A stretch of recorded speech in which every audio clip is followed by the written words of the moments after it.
Shalom. Assalamualaikum warahmatullahi wabarakatuh. Om Swastiastu, Namo Buddhaya, salam kebajikan. Perkenalkan, saya dengan Lau, mahasiswa aktif Unpi Manado, NIM 22142115 dari kelas A5 Keperawatan semester 2. Dan video ini saya buat untuk memenuhi tugas komputer dasar dengan dosen pengampu NC Mary Mayitaju STMkom. Di video ini saya akan membahas tentang perkembangan komputer dari generasi pertama sampai sekarang. Pengertian komputer. Komputer adalah alat yang dipakai untuk mengolah data menurut perintah yang telah dirumuskan.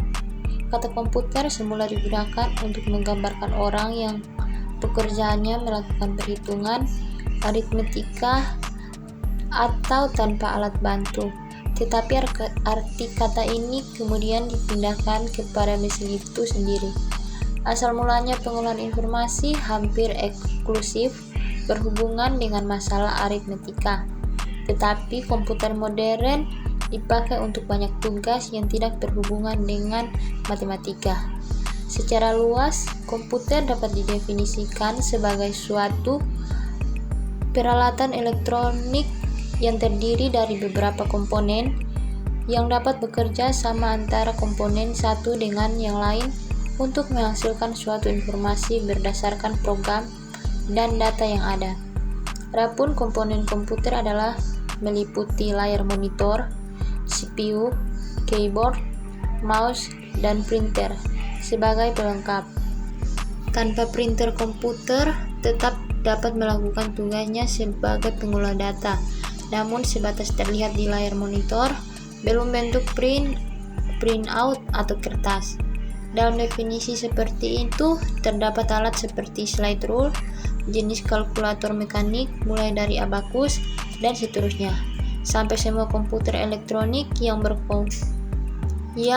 kontemporer ialah lebih baik yang cocok untuk arti luas seperti komputer adalah yang memproses informasi atau sistem pengolah data. Generasi pertama komputer 1940 sampai 1956 vakum tube. Perkembangan komputer lain pada masa kini adalah Electronic Numerical Integrator and Computer atau ENIAC yang dibuat oleh kerjasama antara pemerintah Amerika Serikat dan University of Pennsylvania. Terdiri dari 18.000 tabung vakum, 70.000 resistor, dan 5 juta titik solder. Komputer tersebut merupakan mesin yang sangat besar yang mengonsumsi daya sebesar 160 kW. Komputer ini dirancang oleh John Presper Eckert 1919 sampai 1995 dan John Mauchly 1907 sampai 1980. ENIAC merupakan komputer serbaguna yang bekerja 1000 kali lebih cepat dibandingkan Mark I pada pertengahan 1940-an. John von Neumann 1903 sampai 1957 bergabung dengan tim University of Pennsylvania dalam usaha membangun konsep desain.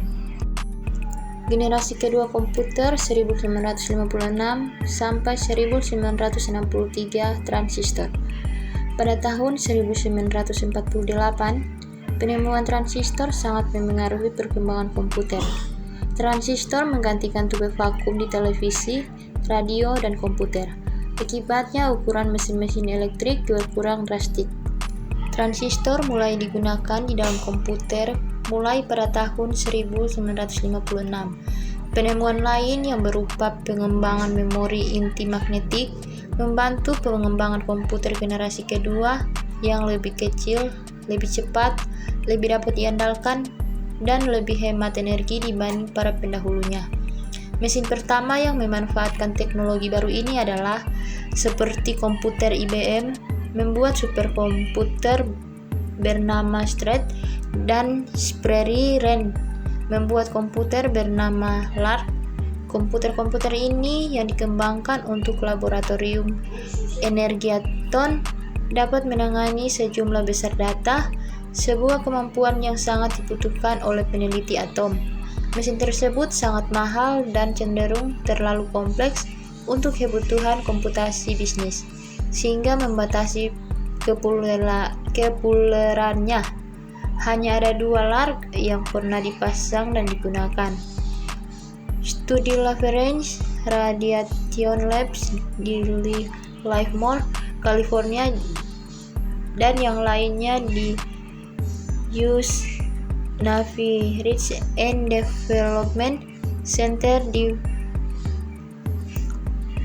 Washington DC. Komputer generasi kedua menggantikan bahasa mesin dengan bahasa assembly. Bahasa assembly adalah bahasa yang digunakan singkatan-singkatan untuk menggantikan kode biner. Generasi ketiga 1964 sampai 1971 Integrated Circuit. Walaupun transistor dalam banyak hal mempengaruhi suhu vakum, namun transistor menghasilkan panas yang cukup besar yang dapat berpotensi merusak bagian-bagian internal komputer. Batu kursa menghilangkan masalah ini. Jackie Kilby, seorang insinyur di Texas Instruments, mengembangkan sirkuit terintegrasi pada tahun 1958. IC mengkombinasikan 3 komponen elektronik dalam sebuah piringan silikon kecil yang terbuat dari pasir kuarsa. Para ilmuwan kemudian berhasil memasukkan lebih banyak komponen-komponen ke dalam suatu chip tunggal yang disebut dengan semikonduktor. Hasilnya, komputer menjadi semakin kecil karena komponen-komponen dapat dipadatkan dalam chip. Kemajuan komputer generasi ketiga lainnya adalah penggunaan sistem operasi atau operating system yang memungkinkan mesin untuk menjalankan berbagai program yang berbeda secara serentak dengan sebuah program utama yang memonitori dan mengkoordinasi memori komputer. Generasi keempat 1971 sampai sekarang, mikroprosesor. Setelah IC, tujuan pengembangan menjadi lebih jelas, mengecilkan ukuran sirkuit dan komponen elektrik. Large scale integration dapat memuat ratusan komponen dalam sebuah chip. Pada tahun 1980-an, Very Large Scale Integration memuat ribuan komponen dalam sebuah chip tunggal. Ultra Large Scale Integration meningkatkan jumlah tersebut menjadi jutaan. Kemampuan untuk memasang sedemikian banyak komponen dalam suatu keping yang berkurang setengah keping uang logam mendorong turunnya harga dan ukuran komputer. Hal tersebut juga meningkatkan daya kerja, efisiensi, dan kerendalan komputer. Chip Intel 4004 yang dibuat pada tahun 1971 membawa kemajuan pada IC dengan meletakkan seluruh komponen dari sebuah komputer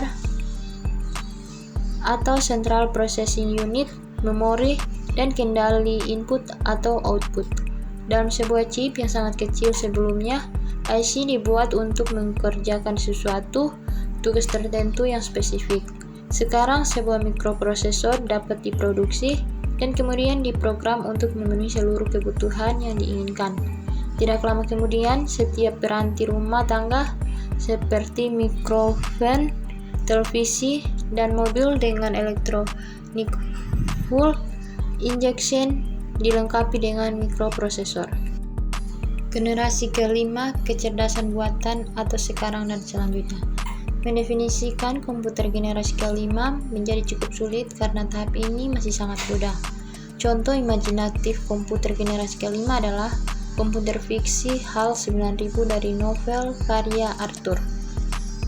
HAL menampilkan seluruh fungsi yang diinginkan dari sebuah komputer generasi kelima dengan kecerdasan buatan, dan HAL dapat cukup memiliki nalar untuk melakukan percakapan dengan manusia, menggunakan masukan visual, dan belajar dari pengalamannya sendiri. Walaupun mungkin realisasi HAL 9000 masih jauh dari kenyataan, banyak fungsi-fungsi yang dimilikinya sudah terwujud. Beberapa komputer dapat menerima instruksi secara lisan dan mampu meniru nalar manusia. Kemampuan untuk menerjemahkan bahasa asing juga menjadi mungkin. Fasilitas ini tampak sederhana, namun fasilitas tersebut menjadi jauh lebih rumit dari yang digunakan ketika programmer menyadari bahwa pengertian manusia sangat bergantung pada konteks dan pengertian ketimbang sekedar menerjemahkan kata-kata secara langsung. Di Universitas Pembangunan Indonesia Manado, yang terletak dekat dengan kawasan bisnis Bahu Mall Manado. Tempatnya di Kelurahan Bahu, Lingkungan 3 Manado, sangat strategis di pusat kota Manado. Dibangun di atas lahan seluas 2,5 hektar, Universitas Pembangunan Indonesia Manado berdiri megah dengan ruangan 7 lantai, terdiri dari ruangan kelas, ruangan kantor, perpustakaan, laboratorium komputer, laboratorium keperawatan, pengadilan semu, dan laboratorium bahasa, kantin, serta rooftop di lantai atas. Universitas Pembangunan Indonesia Manado memiliki 6 fakultas dengan program studi, yaitu Fakultas Pertanian, Prodi Agribisnis, Fakultas Hukum, Prodi Hukum, Fakultas Teknik, Prodi Teknik Elektro dan Teknik Sipil, Fakultas Ilmu Sosial Ilmu Politik, Prodi Ilmu Politik, Fakultas Sastra, Prodi Sastra Inggris, Fakultas Keperawatan, Prodi Ilmu Keperawatan, dan Profesi Nurse. Didukung oleh sumber daya manusia yang berkompeten dan tersertifikasi, Universitas Pembangunan Indonesia Manado memiliki dosen dan tenaga kependidikan dengan latar belakang S2 dan S3 lulusan dalam dan luar negeri.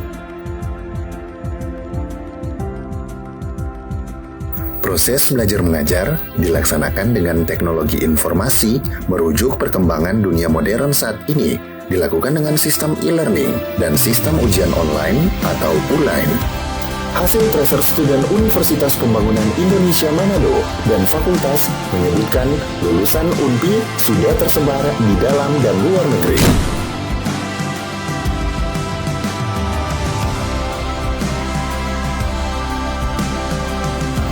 Selamat bergabung putra-putri terbaik bangsa.